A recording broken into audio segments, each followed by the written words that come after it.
सुप्रभात पिलामाने। धन्यवाद। पिलामाने ଏବେ କେମିତି ଅଛ? ଭଲ ଅଛ? ବହୁତ ବଢିଆ। ମୁଁ ବି ଭଲ ଅଛି। ଆଜିର ଆଲୋଚନାକୁ ତୁମମାନଙ୍କୁ ସ୍ୱାଗତ। ପିଲାମାନେ ଆମେ ଆମ ବିଜ୍ଞାନ ବହିର ବିଜ୍ଞାନର ଚମତ୍କାର ଦୁନିଆ ବିଷୟରେ ଆଲୋଚନା କରିବା।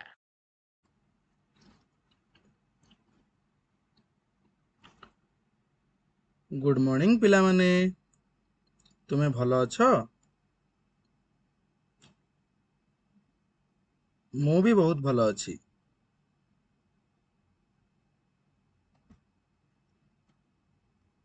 आजिर पाठटी पढ़ी सारला परे तुमे माने तुम दैनंदिन जीवन रे विज्ञानर आवश्यकता गुडी को वर्णना करिवो।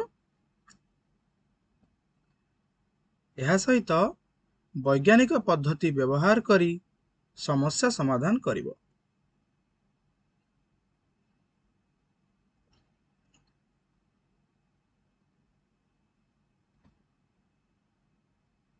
अच्छा पिला माने कहिलो देखी तुम चारि पाखरे तुमे कौन सबु जिनिस देख? घर, साइकेल, गच्छ, आउ कौन? कार। अरे वाह, तुमे माने तो ठीक कहिल। अच्छा तुमे माने साइकेल चलैछ? साइकेल चलाइले तुमको केमिति लागे? मजा लगे ना? अरे वाह। अच्छा तुमे एई सबु जिनिस को छाड़ी देले तुमे आउ कौन सबु जिनिस देखिछ कहिल? अरे वाह, सुन्ना पिला आउ। पहाड़, पर्वत, नदी, नाल, रास्ता घाट, बिल बाड़ी। अच्छा अच्छा अच्छा, बहुत बढ़िया बहुत बढ़िया। सुन्ना पिला सबू। अच्छा हौ।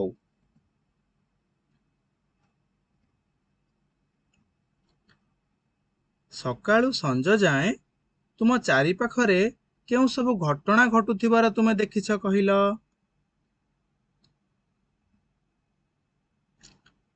हाँ, सूर्य उदय हवा। अच्छा कहिल सूर्य केउ दिगरे उदय हुअंती? वेरी गुड, सुन्ना पिला। सूर्य पूर्व दिगरे उदय हुअंती। अच्छा सूर्य उदय हवा संगे संगे तुमे केउ सब काम कर?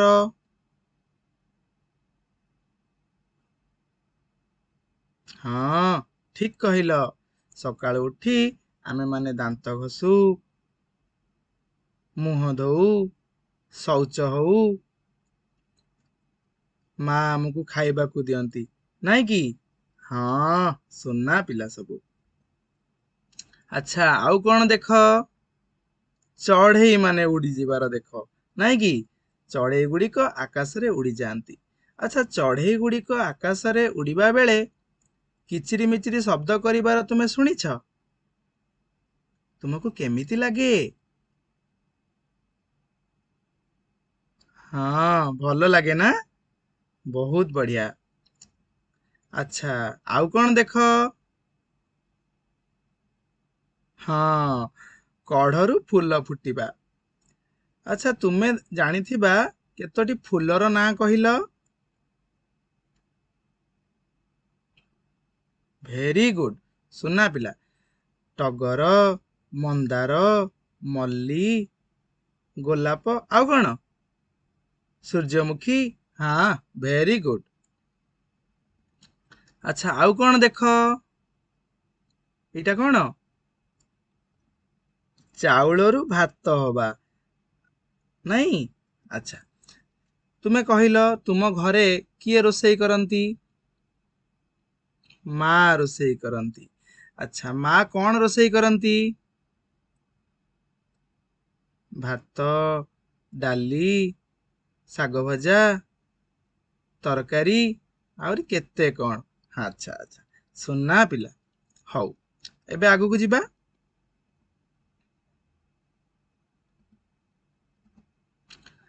ଆଚ୍ଛା, ତୁମେମାନେ ଅନ୍ଧାର ରାତିରେ କେବେ ମେଘ ନଥିବା ଆକାଶକୁ ଦେଖିଛ କି? ହଁ, ଆକାଶରେ ତୁମେ କଣ ସବୁ ଦେଖ? କହିଲ ଦେଖି। ଏବେ ଗୋଟିଏ ଜିନିଷ ଦେଖଉଛି, ଦେଖ। ହଁ, ଏଇଟା କଣ? ଆକାଶରେ ଆମେ ଅନ୍ଧାର ରାତିରେ ଜହ୍ନ, ତାରା, ଆଉ କଣ ଦେଖ? ଧୂମକେତୁ ତମେ ଦେଖିଛ? ଧୂମକେତୁ, ଲାଞ୍ଜି ତାରା, ଏସବୁ ତମେ ଦେଖିଛ? ଆଚ୍ଛା ଆଚ୍ଛା, କୁନା କହିଲୁ, ତୁ କଣ ଦେଖୁ? ହଁ, ଏରୋପ୍ଲେନ ଯାଉଥିବାର ଦେଖିଛୁ, ନାଇଁ କି? ସିଏ ଚକମକ ଚକମକ କରି ଲାଇଟ୍ ଛାଡିକି ମଧ୍ୟ ଲାଇଟ୍ ଦେଖେଇକି ଏରୋପ୍ଲେନ ଯିବାର ତୁ ଦେଖିଛୁ। ହଉ, ଠିକ ଅଛି।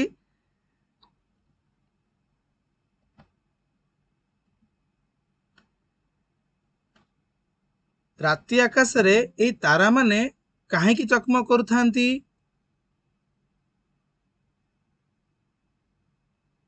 କିଏ କହିବ?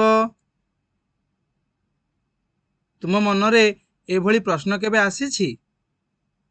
ତୁମେ ଜାଣ କି ଏଇଭଳି ଅନେକ ପ୍ରଶ୍ନର କାରଣ ଖୋଜିବାରେ ବିଜ୍ଞାନ ଆମକୁ ସାହାଯ୍ୟ କରିଥାଏ। ଆମେ ଯେତେ ଜିଜ୍ଞାସୁ ହେବା, ଆମେ ଯେତେ ଜାଣିବାକୁ ଇଚ୍ଛା କରିବା, ଆମେ ଯେତେ ପ୍ରଶ୍ନ ପଚାରିବା, ଆମେ ଏସବୁର କାରଣ ଖୋଜିବା ଆମ ପାଇଁ ସହଜ ହେବ।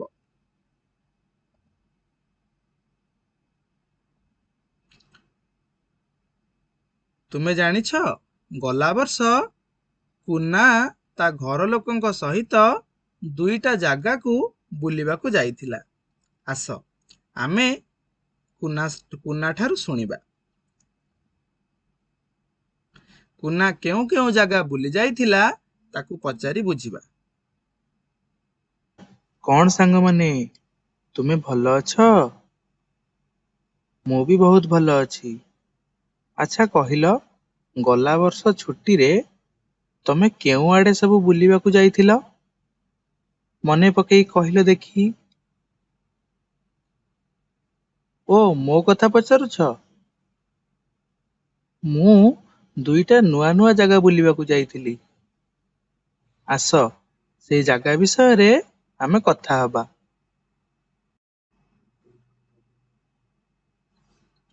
ସ୍ଥାନ 1, ଯେଉଁଠାରେ ତୁମେ ମାନେ କଣ ଦେଖୁଛ? ବାଲି ଦେଖୁଛ, ନାଇଁ? ବହୁତ ସାରା ବାଲି ସେଠି ଅଛି। ସ୍ଥାନ 2ରେ ତୁମେ କଣ ଦେଖୁଛ? ଏଇଟା କାହାର ଚିତ୍ର? ହଁ, ଠିକ କହିଲ। ଏହା ଏକ ସମୁଦ୍ର କୂଳର ଚିତ୍ର। କୁନା ତାହେଲେ ଗୋଟିଏ ବାଲି ଥିବା ଜାଗା ଆଉ ଗୋଟେ ସମୁଦ୍ର ଅଞ୍ଚଳ ବୁଲିବାକୁ ଯାଇଥିଲା। କୁନା ତାହେଲେ ଗୋଟିଏ ମରୁଭୂମି ଆଉ ଗୋଟିଏ ସମୁଦ୍ର କୂଳକୁ ବୁଲିବାକୁ ଯାଇଥିଲା। ଆଚ୍ଛା ଆଚ୍ଛା, ଆସ, କୁନା ଠାରୁ ଆଉ ଟିକେ ଶୁଣିବା। ଏଇ ଦେଖ ସାଙ୍ଗମାନେ, ଏଇଟା ହେଉଛି ସେଇ ପ୍ରଥମ ଜାଗା। ଆଚ୍ଛା କହିଲ, ତୁମେ ଯଦି ଏଇ ସ୍ଥାନକୁ ଯାଇଥାନ୍ତ, ତୁମ ମନରେ କଣ ସବୁ ପ୍ରଶ୍ନ ଆସିଥାନ୍ତା? ଯେମିତିକି ମୁଁ ଯେବେ ଯାଇଥିଲି, ମୋ ମନରେ ବହୁତ ସାରା ପ୍ରଶ୍ନ ଆସିଥିଲା। ଏ ଜାଗାଟାର ନାଁ କଣ? ଏଠି କାହିଁକି ସବୁ ଖାଲି କଣ୍ଟା ଜାତୀୟ ଗଛ ଦେଖାଯାଉଛି? ଏଠାରେ କାହିଁକି ଏତେ ସାରା ବାଲି ଅଛି? ଆମ ଗାଁରେ ଯେମିତି ପୋଖରୀ, ଗାଡିଆ, ନଦୀ, ନାଳ ଇତ୍ୟାଦି ଅଛି, ଏଠି କଣ ସେମିତି ସବୁ ଥିବ କି? ଏଠି କଣ ପାଇଁ ନଦୀ, ନାଳ, ପୋଖରୀ ଇତ୍ୟାଦି ନାହିଁ? ଏମିତି କାହିଁରେ କେତେ କଣ ପ୍ରଶ୍ନ ମୋ ମନକୁ ଆସିଥିଲା। ଏସବୁ ପ୍ରଶ୍ନ ମୁଁ ବାପାଙ୍କୁ ପଚାରିଥିଲି। ଆଚ୍ଛା ତୁମେ କହିଲ, ଯଦି ତୁମେ ମାନେ ଏଇ ଜାଗାକୁ ଯାଇଥାନ୍ତ, ତାହେଲେ ତୁମ ମନରେ ବି କ'ଣ ସବୁ ପ୍ରଶ୍ନ ଆସିଥାନ୍ତା?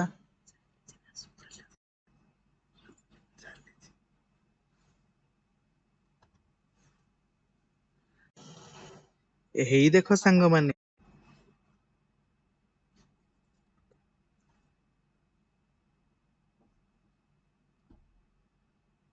ଆଚ୍ଛା, କୁନାଠାରୁ ତୁମେ ପ୍ରଥମ ଜାଗା ବିଷୟରେ ଶୁଣିଲ।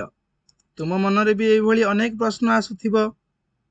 ଏବେ କୁନାଠାରୁ ଦ୍ୱିତୀୟ ସ୍ଥାନ ବିଷୟରେ ଶୁଣିବା। ହେଇ ଦେଖ ସାଙ୍ଗମାନେ, ତୁମେ ତ ସେ ପ୍ରଥମ ଜାଗାଟିକୁ ଦେଖିକି ଆସିଲ। ଏବେ ଦେଖ, ପ୍ରଥମ ଜାଗା ବୁଲି ସାରିଲା ପରେ ଆମେ ଆଉ ଥରେ ଏଇ ଦ୍ୱିତୀୟ ଜାଗାଟିକୁ ବୁଲି ଯାଇଥିଲୁ। ଆଚ୍ଛା, ତୁମେମାନେ ଏଇଭଳି କୌଣସି ଜାଗାକୁ କେବେ ଯାଇଛ କି? ଯଦି ଯାଇଛ, ତାହେଲେ ଏଭଳି ସ୍ଥାନକୁ ଗଲା ପରେ ତୁମ ମନରେ କ'ଣ ସବୁ ପ୍ରଶ୍ନ ଆସେ କହିଲ ଦେଖି? ହଁ, ମୋ ମନରେ ବି ବହୁତ ସାରା ପ୍ରଶ୍ନ ଆସିଥିଲା। ଏଠାରେ ଏତେ ପାଣି କାହିଁକି ଅଛି? ଏ ପାଣି କେଉଁଠୁ ଆସୁଛି? ଏଠି ଏତେ ବଡ଼ ବଡ଼ ଲହଡ଼ି ମାନ କେମିତି ସୃଷ୍ଟି ହଉଛନ୍ତି? ଏଠାକାର ଅଞ୍ଚଳରେ ରହୁଥିବା ଲୋକମାନେ ବିଶେଷ କରି କ'ଣ ସବୁ ଖାଉଥିବେ? ଏମିତି କାହିଁରେ କେତେ କ'ଣ ପ୍ରଶ୍ନ। ତୁମମାନଙ୍କ ମନରେ ବି ପ୍ରଶ୍ନ ଆସୁଛି ନା? ଏସବୁ ପ୍ରଶ୍ନକୁ ତୁମମାନଙ୍କ ଭିତରେ ଆଲୋଚନା କର। ଆଉ କୁହ।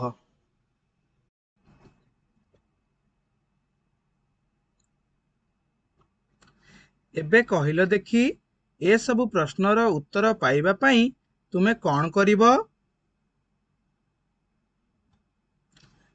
ପ୍ରଥମେ ଆମେ ଆମ ପରିବେଶକୁ ଭଲ ଭାବରେ ଅନୁଧ୍ୟାନ କରିବା।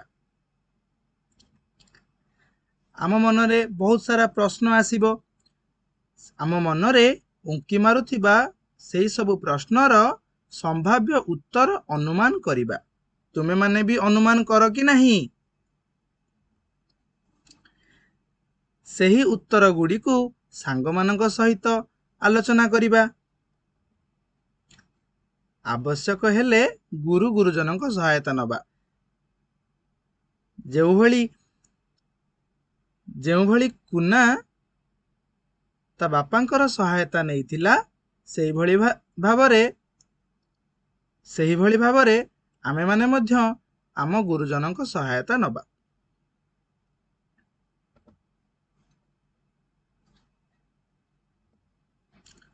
ବର୍ତ୍ତମାନ ତଳେ ଦିଆଯାଇଥିବା ଚିତ୍ର ଦୁଇଟିକୁ ଲକ୍ଷ୍ୟ କର। ଏଠାରେ କ'ଣ ଦେଖୁଛ କୁହ। ପ୍ରଥମ ଚିତ୍ରରେ ତୁମେମାନେ କ'ଣ ଦେଖୁଛ କହିଲ ଦେଖି? ହଁ, ପିଲାଟେ ସାଇକେଲ ମରାମତି କରୁଛି। ଦ୍ୱିତୀୟ ଚିତ୍ରରେ କ'ଣ ଦେଖୁଛ? ହଁ, ପ୍ରେସର କୁକରରୁ ପବନ ବାହାରି ଯାଉଛି। ତୁମ ମା ରୋଷେଇ କଲା ବେଳେ ପ୍ରେସର କୁକରରୁ ପବନ ସହିତ ଡାଲି ବାହାରିବାର ତୁମେ ଦେଖିଛ? କିଏ ଦେଖିଛ? ହାତ ଟେକିଲ। ହଁ, ସୁନା ପିଲା ସମସ୍ତେ, ତୁମେମାନେ ଦେଖିଛ? ଆଚ୍ଛା, ଏସବୁ ଘଟଣା ଘଟିବାର କାରଣ କେବେ ତୁମେ ତୁମ ମାଙ୍କୁ ପଚାରିଛ?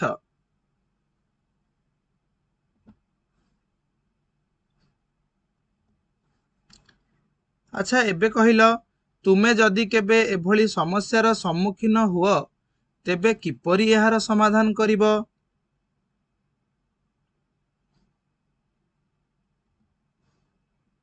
ହେଇ ଦେଖ, ମନେକର ପାଠ ଲେଖିଲା ବେଳେ ତୁମ କଲମ ଚାଲିବା ବନ୍ଦ ହୋଇଯାଇଛି। ତୁମେ କ'ଣ କରିବ? ଆରେ ବାଃ, କେତେ ବଢିଆ ଉତ୍ତର ତମେମାନେ ଦଉଛ। କଲମ ଚାଲିବା ବନ୍ଦ ହୋଇଗଲେ ଆମେ କ'ଣ କରିବା? ପ୍ରଥମେ ଆମେ କଲମକୁ ଖୋଲି ଦେଖିବା ଆମର ସେଥିରେ ସ୍ୟାହି ଅଛି କି ନାହିଁ।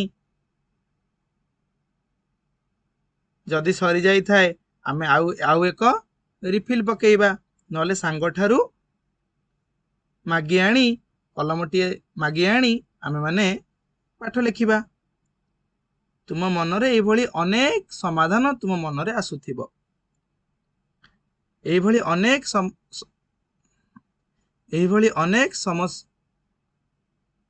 ଗୋଟିଏ ସମସ୍ୟାର ଏଇଭଳି ଅନେକ ସମାଧାନ ତୁମ ମନରେ ଆସୁଥିବ, ନାଇଁ? ହଉ, ଠିକ ଅଛି। ତୁମେ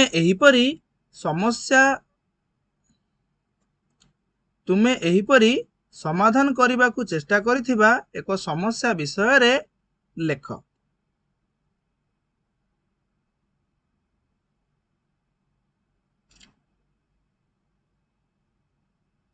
ଲେଖି ସାରିଲ? ହଉ। ତୁମେ କେଉଁ ସବୁ ପଦକ୍ଷେପ ନେଇଥିଲ ଏବେ କହିଲ ଦେଖି?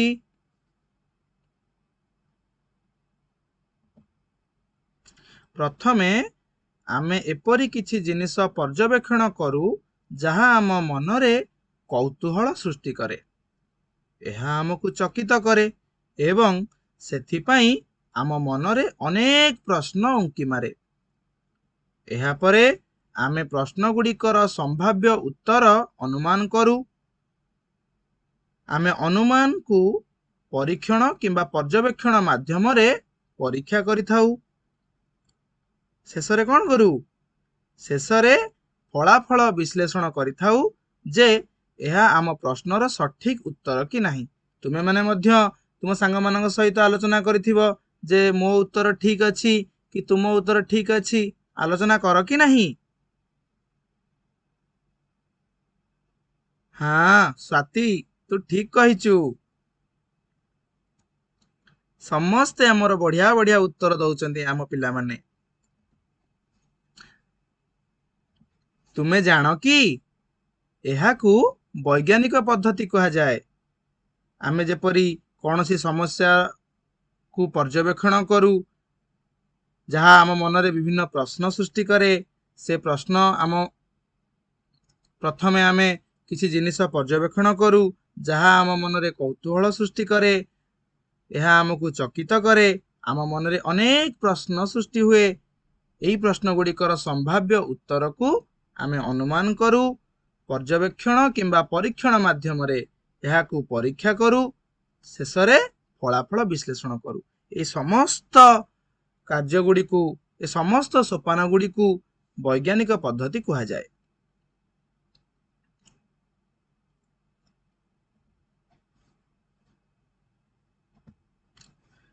ଆଚ୍ଛା, ତୁମ ଦୈନନ୍ଦିନ ଜୀବନର ଏକ ପରିସ୍ଥିତି ବର୍ଣ୍ଣନା କର ଯେଉଁଠି ତୁମେ ଅନୁଭବ କରିଥିବ ଯେ କେହି ଜଣେ ବୈଜ୍ଞାନିକ ପଦ୍ଧତି ଅନୁସରଣ କରୁଛନ୍ତି।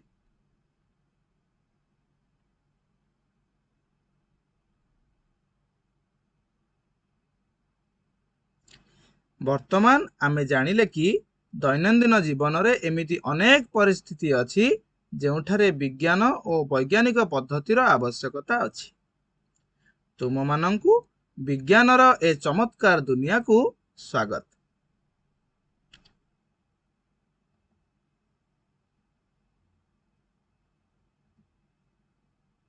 ଏବେ ତୁମମାନଙ୍କ ପାଇଁ ଗୃହ କାର୍ଯ୍ୟ ଖାତାରେ ଲେଖିନିଅ। ରାତି ଆକାଶରେ ତାରାମାନେ କାହିଁକି ଚକମକ କରୁଥାନ୍ତି ବୈଜ୍ଞାନିକ କାରଣ ସହ ଲେଖି ଆଣ। ପିଲାମାନେ, ଆମେ ଆଜି ଯାହା ସବୁ ଆଲୋଚନା କଲେ ତମେ ସବୁ ବୁଝିଲ? କିପରି ବିଜ୍ଞାନର ଆବଶ୍ୟକତା ଅଛି, ବିଜ୍ଞାନ ଆମକୁ ଦୈନନ୍ଦିନ ଜୀବନରେ କେମିତି ସାହାଯ୍ୟ କରୁଛି, ବିଭିନ୍ନ ସମସ୍ୟାର ସମାଧାନ ପାଇଁ ବିଜ୍ଞାନକୁ ଆମେ କେମିତି ଉପଯୋଗ କରିପାରୁଛେ, ଆମେ ବହୁତ କଥା ଜାଣିଲେ। ଆଉ ତମକୁ ଯୋଉ କାର୍ଯ୍ୟ ଦିଆଯାଇଛି ଯେ ଆକାଶରେ ତାରାମାନେ ଅନ୍ଧାର ରାତିରେ କାହିଁକି ଚକଚକ କରନ୍ତି, ସେଇଟା ତମେମାନେ ଘରୁ ଲେଖିକି ଆଣିବ। ଧନ୍ୟବାଦ। ଖୁସିରେ ଶିଖିବା ସମସ୍ତଙ୍କର ଅଧିକାର। ନମସ୍କାର।